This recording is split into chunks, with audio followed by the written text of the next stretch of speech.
24-25 시즌이 끝이 나면서 선수들은 이제 다가올 25-26 시즌을 준비하겠지만 매년 그렇듯 시즌이 끝나자 정들었던 그라운드를 떠나는 선수들도 여럿 나오고 있죠.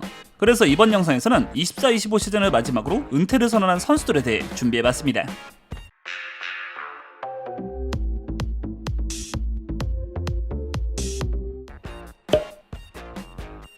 그라운드에 미친 개가 그라운드를 떠났네요. 1983년 브라질 출생으로 피오렌티나, 유벤투스, 갈라타사라이 등의 클럽에서 커리어를 보낸 선수이자 브라질 국가대표로도 22경기에 출전한 미드필더 펠리페 멜루를 가장 먼저 선정했습니다. 클럽 커리어에서 엄청 뛰어난 족적을 남긴 선수라고는 할 수 없지만 왕성한 활동량과 강인한 수비력을 기반으로 중원에 힘을 더해준 선수였는데, 이 멜루가 눈에 띄는 선수였던 이유는 실력보다는 너무 거칠었던 플레이 스타일이 한몫을 했죠. 핏볼이라는 별명에서 알 수 있듯 상대를 물어뜯는 거친 플레이를 자주 보여주던 선수긴 한데, 그 정도가 다소 지나치다는 생각이 자주 들었던 선수. 클럽 커리어 동안 당했던 퇴장 횟수가 무려 26번, 브라질 국가대표로도 2번의 퇴장을 당하면서 총 28번, 축구 역사에 남을 만한 퇴장 수집가로 유명한 선수였고, 그 28번의 퇴장 중 다이렉트 퇴장을 당했던 것도 18번, 통제가 어려웠던 선수기도 했습니다. 그중 가장 유명했던 퇴장은 아무래도 2010년 월드컵에서 보여줬던 이 더러운 퇴장을 뽑을 수 있겠죠. 이건 다시 봐도 어처구니 없는 더러운 퇴장. 그리고 브라질은 이 경기에서 패하면서 월드컵 탈락. 물론 그런 거 치고 멜루는 꽤나 오랜 선수 생활을 이어갔는데, 플루미넨세에서 보냈던 2024 시즌을 마지막으로 2025년 1월 이 펠리페 멜루는 커리어 은퇴를 선언. 41살까지 커리어를 이어갔던 그라운드의 미친 개는 이제 그라운드를 떠나게 됐습니다. 근데 여담이지만 커리어 마지막 시즌에도 퇴장 2번, 마지막까지도 본인의 아이덴티티는 확실히 하고 은퇴했네요. 덴마크 국가대표 최다 출전 2위에 기록된 선수, 1989년 출생의 덴마크 센터백 시몬 키에르도 2025년 커리어 은퇴를 선언했습니다. 191cm의 탄탄한 피지컬을 지닌 수비진의 리더, 좋은 모습을 보일 때는 데인마크뿐 아니라 수비라인 전체를 조율해줄 수 있는 듬직한 수비수 역할을 맡아준 선수로, 키에르는 덴마크의 미투일란에서 프로 무대에 데뷔한 후로 2009년 팔레르모에서 뛸 당시엔 덴마크 올해의 유망주에 선정. 본인이 함께했던 모든 팀에서 최고의 모습을 보여줬던 건 아니지만, 키에르는 프랑스의 릴, 스페인의 세비야, 이탈리아의 AC 밀란 등의 팀에서 본인의 전성기를 보낸 선수였죠. 그리고 키에르는 23-24 시즌 5시즌을 함께한 AC 밀란에 떠나게 됐고, 당시엔 은퇴를 바로 확정짓진 않았지만 이후 소속팀 없이 자유계약 선수로 지냈다가 지난 2025년 1월 인터뷰를 통해 선수 커리어 은퇴를 선언하게 됐죠. 키에르는 본인의 SNS를 통해 팬들의 사랑을 받아온 것에 대한 감사함을 표현했고, 키에르와 좋은 시간을 보냈던 클럽들 역시 키에르의 다음 챕터를 응원하는 모습을 보여주면서 훈훈한 이별의 모습을 보여줬습니다. 다만 아쉬운 점이라고 한다면 21-22 시즌 AC 밀란에서 스쿠데토로 들었던 것이 커리어 유일한 트로피였다는 점 정도? 추가로 키에르는 은퇴 후 지난 2월 친정팀인 미트윌란의 이사회에 합류, 벌써 다음 챕터를 준비하고 있습니다. 그라운드를 떠나는 세 번째 선수는 커리어 마지막에 친정팀인 맨체스터 유나이티드로 돌아왔던, 다소 의외의 복귀를 보여줬던 센터백 조니 에반스입니다. 커리어 초반엔 임대 생활로 시작하긴 했지만 08-09 시즌부터 본격적으로 맨유 로테이션에 들어온 선수로, 물론 맨유에서 뛸 당시엔 퍼디치라는 다소 넘기 힘든 벽도 있었고 본인 역시 확실한 안정감은 보여주지 못했었기 때문에 주전보다는 로테이션 자원으로 활용됐던 선수였죠. 그리고 에반스는 14-15 시즌을 끝으로 맨유와 이별. 그래도 이후 커리어를 보냈던 웨스트브롬과 레스터시티에서는 주전으로 뛰면서 에반스는 프리미어리그에서는 계속 자신의 자리를 만들어낸 선수였습니다. 그런데 22-23 시즌 레스터가 프리미어리그에서 강등을 당하면서 이 에반스는 새로운 팀을 찾게 되는데, 이 1988년 출생에 2023년 당시 35살의 베테랑을 영입했던 것이 바로 친정팀 맨체스터 유나이티드였죠. 사실 맨유에 돌아왔다고 해도 커리어 후반부였기 때문에 많은 경기를 뛸 것이란 생각은 들지 않았는데, 놀랍게도 에반스는 맨유 리턴 첫 시즌 총 30경기를 소화. 라파엘 바란과 리산드로 마르티네스 등 맨유 수비진이 부상으로 신음하던 사이 이 베테랑 센터백이 그 공백을 메워줬고, 물론 이번 24-25 시즌은 많은 경기를 소화해주지 못했지만 에반스는 맨유 리턴 2시즌 동안 총 43경기를 출전, 8년 만에 돌아왔던 친정팀에서 많은 도움을 줄 수 있었습니다. 그리고 그 에반스는 2025년 5월 37살의 나이로 커리어 은퇴를 선언, 정든 그라운드를 떠나기로 결정했고, 우선은 맨유 유소년 팀에서 코치 역할을 맡으면서 지도자로서의 커리어를 준비할 듯 보이네요. 사우스햄튼, 리버풀, 브라이튼에서 커리어를 보냈던 에너지 넘치는 잉글랜드의 미드필더였던 아담 랄라나도 현역 은퇴를 결정했습니다. 국내 팬들에게 기억이 남는 모습이라면 역시나 클럽 체제의 리버풀 초기에 보여줬던 활약들이 아닐지. 1군 데뷔를 함께했던 건 사우스햄튼이었지만 랄라나가 커리어로서 전성기를 보냈던 것은 바로 2014년 합류했던 리버풀 시절. 뛰어난 테크닉과 활동량을 지녔고 좌우 윙어와 미드필더까지 모두 소화가 가능했던 랄라나는 클럽 감독이 리버풀에 합류했을 당시 팀의 핵심 역할을 맡아줬고, 물론 너무 많이 뛰어서 그런지 부상으로 빠진 기간도 많았지만 리버풀에서 18-19 시즌 챔스 우승, 19-20 시즌 리그 우승을 함께한 선수기도 했죠. 그리고 랄라나는 리버풀 시절을 지나 브라이튼에서 커리어를 보냈고 24-25 시즌을 앞두고는 커리어 데뷔를 함께했던 친정팀 사우스햄튼으로 복귀해 마지막 시즌을 보냈고, 그 24-25 시즌 사우스햄튼에서의 커리어를 마지막으로 랄라나도 은퇴를 선언하게 되죠. 랄라나의 선수 커리어 통산 기록은 569경기, 86골, 73도움. 거기에 잉글랜드 대표팀으로도 34경기, 3골, 5도움의 기록을 남기게 됐고, 월드 클래스 선수였다고까지는 할 수 없겠지만 잉글랜드의 이 뛰어난 테크니션 역시 선수로서 뛰는 모습은 이제 더 이상 볼 수 없게 됐습니다. 그리고 랄라나도 은퇴 후 곧바로 사우스햄튼 1군 코치로 선임되면서 지도자로서 커리어를 바로 이어갈 것으로 보입니다. 이탈리아 나폴리를 대표하는 윙어 중 한 명이었던 드리스 메르텐스도 24-25 시즌을 끝으로 은퇴를 결정했죠. 170이 넘지 않는 단신 윙어. 하지만 그런 선수라면 필수적이라고도 할 수 있는 빠른 속도와 드리블 능력을 겸비했던 선수로, 메르텐스는 2011년에 합류했던 PSV 아인토벤에서 2시즌 동안 88경기 45골 43도움으로 맹활약. 이 활약을 기반으로 자신의 영혼의 팀이 되는 나폴리에 합류하게 됩니다.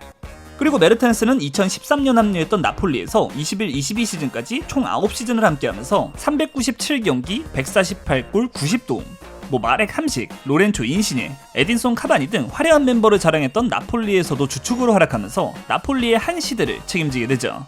그리고 메르텐스는 나폴리 역대 최다 출장 5위, 나폴리 역대 최다골 1위라는 나폴리 레전드로 불릴 커리어를 보냈고, 다만 21-22 시즌을 마지막으로 메르텐스는 나폴리를 떠나게 되는데, 하필 그 바로 다음 22-23 시즌 나폴리가 리그 우승을 달성. 아쉽게도 메르텐스는 나폴리에서 리그 우승 트로피는 들어보질 못했죠.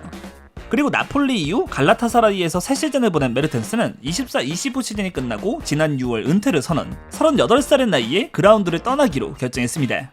찾아보니까 은퇴 후의 계획은 아직 구체적으로 결정된 것은 없어 보이고, 우선은 함식의 이벤트 매치에 출전하는 것이 다음 일정인 듯 보이는데, 이 메르텐스도 은퇴를 했다는 것이 시간이 많이 지났음을 느끼게 해주네요. 민돌도 은퇴를 했습니다.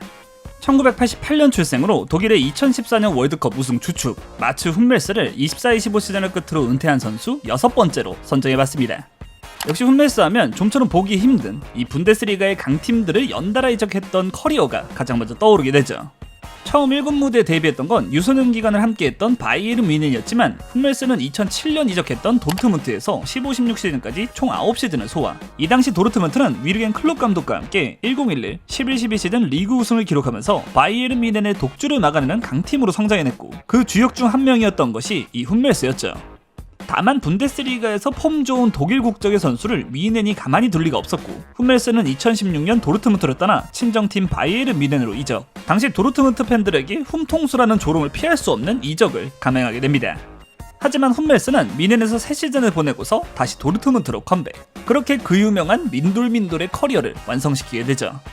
비슷한 친구가 하나 더 있었죠. 그리고 훈멜스는 24-25 시즌을 앞두고는 커리어 처음으로 이탈리아 무대에 도전, AS 로마로 이적하게 되지만 로마에서는 그리 만족스러운 성적을 거두지 못했고, 이 24-25 시즌 로마에서의 커리어를 마지막으로 은퇴를 선언하게 됩니다. 이거 로마로 떠나지 않았더라면 뮌헨과 도르트문트만 있는 완벽한 커리어였을 것 같은데, 훈멜스는 본인의 SNS를 통해 자신이 함께했던 팀들에게 감사함을 전달했고, 한때 독일을 대표했던 센터백 한 명이 이렇게 그라운드를 떠나게 됐습니다. 이번엔 선수가 아니라 24-25 시즌을 끝으로 은퇴한 감독을 선택. 그 주인공은 이번 24-25 시즌 AS 로마의 감독직을 마지막으로 감독직 은퇴를 결정한 클라우디오 라니에리 감독을 선정해봤습니다. 선수로서는 엄청난 커리어를 남기지 못했지만, 라니에리는 1986년 처음으로 감독직을 맡기 시작한 후로 2025년까지 40년에 가까운 기간 동안 감독 생활을 보냈던 인물로 발렌시아, 첼시, AS 로마 등 여러 팀에서 본인의 지도력을 보여준 바 있었죠. 그중 라니에리 감독의 가장 큰 하이라이트라고 한다면 역시 15-16 시즌 기적같은 동화를 완성시켰던 레스터시티의 프리미어리그 우승일 텐데, 사실 라니에리 감독은 23-24 시즌 칼리아리 감독직을 끝으로 이미 은퇴를 선언한 적이 있었죠. 그런데 24-25 시즌 세리에 12라운드까지 AS 로마가 리그 12위라는 크나큰 부진에 빠지자 AS 로마는 이반 유리치 감독을 경질, 로마를 구해줄 소방수로 선택한 것이 은퇴를 선언했던 라니에리 감독이었습니다. 이미 은퇴를 결정했었지만 자신이 선수로서 1군 데뷔를 함께했던 클럽이자 감독직을 2번이나 맡았었던 로마의 부탁을 라니에리 감독은 거절하지 못했고, 본인 인터뷰로는 진짜 찐막 로마에서 마지막 감독 커리어를 준비하게 되죠. 그리고 라니에리 감독은 리그 12위로 떨어져 있던 AS 로마에 부임해 24-25 시즌 팀을 리그 5위까지 끌어올리면서 로마에게 유로파리그 진출권을 선물해주게 됩니다. 이후 소방수로서 완벽한 역할을 보여준 라니에리 감독은 구단의 수석 고문으로 남고자 경영진에 합류했고, 감독직은 아탈란타의 감독이었던 잔피에로 가스페리니에게 넘기면서 본인은 진짜로 은퇴를 결정한 것으로 보이죠. 다만 가스페리니 감독이 부진하면 이것도 찐막이라고 하면서 감독직에 부임할 가능성도 있겠지만, 최근 이탈리아 국가대표팀 감독직까지도 거절을 했었기 때문에 라니에리가 감독을 맡는 일은 진짜로 볼 수 없을 것 같네요. 아약스와 토트넘 그리고 벨기에 대표팀까지 영혼의 파트너라고 할 정도로 함께한 시간이 많았던 수비 듀오 토비 알데르베이럴트와 얀 베르통원, 두 선수 모두 24-25 시즌을 끝으로 은퇴를 결정했습니다. 벨기에 출신 선수들이지만 아약스 유스를 거쳐 아약스에서 1군으로 데뷔한 선수들, 1987년과 1989년 2살 차이를 지닌 선수들이긴 한데, 두 선수가 아약스에서 함께했던 시즌은 08-09 시즌부터 11-12 시즌까지 4시즌. 여담이지만 이 시기에 아약스엔 이 듀오 말고도 크리스티안 에릭센, 그레고리 판더비엘, 루이스 수아레즈 등 뛰어난 재능을 지닌 선수들이 많았는데, 알데르베이럴트와 베르통원 역시 그 아약스의 빛나는 보석으로 성장한 선수들이었죠. 그리고 두 선수는 2012년 베르통원이 토트넘에 합류하고 알데르베이르트도 2015년 토트넘에 합류하면서 다시 한솥밥을 먹게 됩니다. 15-16 시즌부터 19-20 시즌까지 토트넘에서 함께한 시간은 5시즌. 두 선수는 아약스에 이어 토트넘에서도 핵심 수비 역할을 맡았고, 비록 18-19 시즌 아쉬운 챔스 준우승을 포함 트로피를 들어올리는 데는 결국 실패하고 말았지만, 토트넘은 두 선수와 함께하는 기간 동안 수비에서는 아주 든든함을 느낄 수 있었죠. 그리고 두 선수 모두 커리어 후반은 벨기에 자국 리그에서 보내고 있었는데, 약속이라도 한 듯 이번 24-25 시즌이 끝난 후 은퇴를 선언. 알데르베이럴트와 베르통원 두 선수도 축구 선수로서의 커리어를 마감했습니다. 아니 아직도 뛰고 계셨나요? 1982년 출생으로 무려 42살까지 커리어를 이어가고 있던 골키퍼 페페 레이나도 그라운드를 떠나기로 결정했죠. 바르셀로나에서 1군으로 데뷔해서 비아레알, 리버풀, 나폴리 등의 클럽에서 커리어를 보냈던 선수로, 레이나는 리버풀에서 3시즌 연속으로 프리미어리그 골든글러브를 수상, 뛰어난 세이브 능력을 필두로 리버풀에서 전성기를 보낸 골키퍼였죠. 다만 그 실력만큼이나 종종 택도 없는 실수를 보여주면서 개그맨 이미지도 강했던 선수기도 한데, 전성기 이후 라치오, 비아레알 2기를 거쳐 레이나는 2024년 코모에 합류해서 커리어 말년을 보내고 있었습니다. 여담이지만 24-25 시즌 코모의 정식 감독으로 부임한 세스크 파브레가스 감독이 1987년 출생인데, 코모로 이적한 레이나가 1982년생. 감독보다도 5살이 많은 골키퍼라는 자주 볼 수 없는 그림을 만들기도 했죠. 다만 커리어 마지막 시즌엔 총 13경기 출전으로 핵심 주전 역할을 맡지는 못했지만, 레이나는 코모에서의 마지막 시즌을 잘 마무리했고, 이 24-25 시즌을 마지막으로 은퇴를 선언하게 됩니다. 그런데 레이나는 마지막까지도 스펙터클했던 것이 본인의 선수 커리어 마지막 경기에서 퇴장을 당하면서 빠르게 그라운드를 떠났다는 점. 그래도 경기장을 찾았던 팬들은 박수를 쳐줬지만, 레이나 본인은 마지막 경기를 너무도 화려하게 장식했습니다. 마지막으로 선정한 24-25 시즌을 끝으로 은퇴를 선언한 선수는 레알 마드리드의 레전드 풀백 마르셀로를 선정해봤습니다. 2010년대 전 세계를 통틀어 가장 뛰어난 실력을 보여줬던 레프트백, 레알 마드리드와 브라질 역대를 보더라도 손에 꼽힐 정도의 선수로, 마르셀로는 2007년부터 2022년까지 총 16시즌, 마드리드에서 총 546경기에 출전해 38골 103도움을 기록했고, 브라질리언다운 화려한 공격력을 필두로 마드리드에서 수많은 하이라이트를 만들어준 선수였죠. 그리고 그 기간 동안 리그 우승 6번, 챔피언스 리그 우승 5번을 포함 마드리드는 마르셀로와 함께 많은 트로피를 들어올렸고, 개인으로도 피파 월드 베스트 11 6번 선정에다가 챔스 올해의 팀 선정이 4번 등 커리어로는 웬만한 선수는 따라오기 힘든 업적을 달성해냈습니다. 그리고 마르셀로는 21-22 시즌을 마지막으로 레알 마드리드를 떠났고 이후 올림피아코스에서 한 시즌, 자국 리그의 플루미넨시에서 2시즌을 보냈고 2024 시즌을 끝으로 마르셀로는 2025년 2월 은퇴를 선언하게 되죠. 마드리드 입장에서는 팀의 레전드였기 때문에 성대한 은퇴식을 통해 마르셀로의 다음 챕터를 응원했고 마르셀로 역시 마드리드에 대한 사랑을 표현하면서 마르셀로는 축구 선수로서의 여정을 마무리했습니다. 마르셀로도 아직 은퇴 이후의 계획은 결정된 것이 없어 보이긴 한데 이 마르셀로도 프로 선수로서 그라운드를 뛰는 모습은 이제 볼 수가 없게 됐습니다. 지금까지 24-25 시즌을 마지막으로 은퇴를 선언한 선수들에 대해 준비해봤습니다. 사실 이 선수들 말고도 카를로스 벨라, 알바로 네그레도, 라이언 바벨, 조엘런 등 여러 선수들이 은퇴를 선언했죠. 유망주들이 많이 등장하는 만큼 그라운드를 떠나는 선수들도 하나둘 생기는 것이 안타깝기도 하네요. 오늘 영상은 여기까지고 재밌게 보셨다면 구독과 좋아요 부탁드립니다. 그럼 안녕!